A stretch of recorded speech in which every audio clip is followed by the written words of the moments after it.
What amazes me about your career, you had set up a line in the sand, so to speak, and you said, if I don't make it by the time I'm 30 years old, if I'm not a working actress, I'm out of this business. I'm moving into something new and different, right? Yeah. Well, I thought, I was doing production work. Like I was a PA, and then I was a production coordinator, and then I was a production manager. You were a production assistant on your cousin, Jenny McCarthy. Yeah, that was my first job. Yeah. In that business. I actually learned a lot from that. Were you close with her?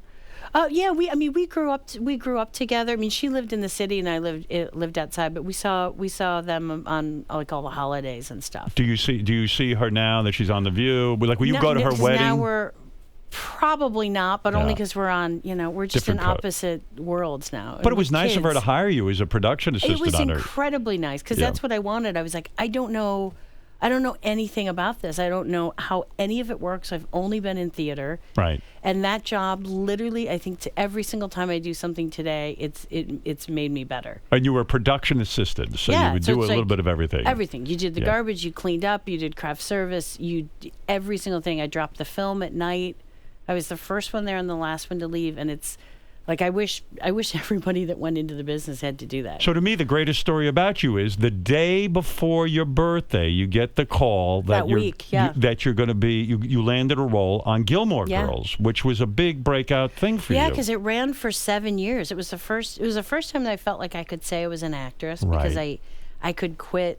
I quit my nanny jobs. I quit all the production jobs. So 7 years of Gilmore Girls liberates you. You're now a working actress. You can finally hold your head up high. You're getting a salary. It's really great. But the next level is when Bridesmaids comes out. Bridesmaids kind of... Did you ever imagine you'd be a movie star that had $800 million worth of ticket sales? I mean, that's... Is that a real number? Is it a really weird experience to have a smash hit like Bridesmaid and then everyone's coming at you with scripts and then to decide your very next movie project? Yes. Because, you know what? You've spent so many years building up to this. And look, at 30, you almost quit the business because it's so hard. Now you've got a smash hit. Now you got everybody coming at you. You almost become paralyzed with fear, right? You don't want to tank. Well, you don't want to take. No, there's certainly that of like, oh God, please don't let it be one and done. That just seems soul crushing. Are you like on a Friday night sitting there by the phone waiting for that first report? You don't do that. No. But is it on your mind? It's on my mind. I mean, somebody will call. I just want to hear like, is it yes or no? Is it good? Because at that point, I think I can't control it.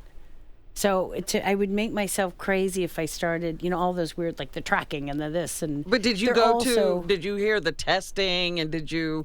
I knew the testing had gone well. I'd never really been as involved in all of that stuff until Tammy because I, was a producer on it. And then do you ever go to your own movie like on opening night? Do you like I'm talking about when the movie opens? I don't mean the premiere. Do you go and watch an audience? Paul Feig, Ben and I were over at Paul Feig's house and his wife Lori, and right, but like 2 weeks before it was coming out, everybody was super confident, and everybody freaked out the week before, and they're like, numbers are going down. It's not tracking like we thought. And I kept saying, it's gonna open great. I said, it's too funny, and everyone's like, we just want you to be very realistic.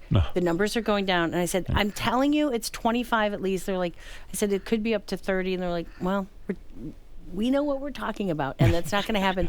And we kept getting worse and worse calls, and I was like, I don't believe any of you. And then we were literally having dinner in their backyard, and Paul was watching it, and all of a sudden he was like, oh my God, wait a minute. And then literally he's like, we've got to go. And we ran to the theater and like went into all these different theaters and just stood in the aisle and like listened to people laughing. Wow. And we were like, oh, wow. Best feeling. Like you could tell he was just like I think we all felt like we knew it was funny.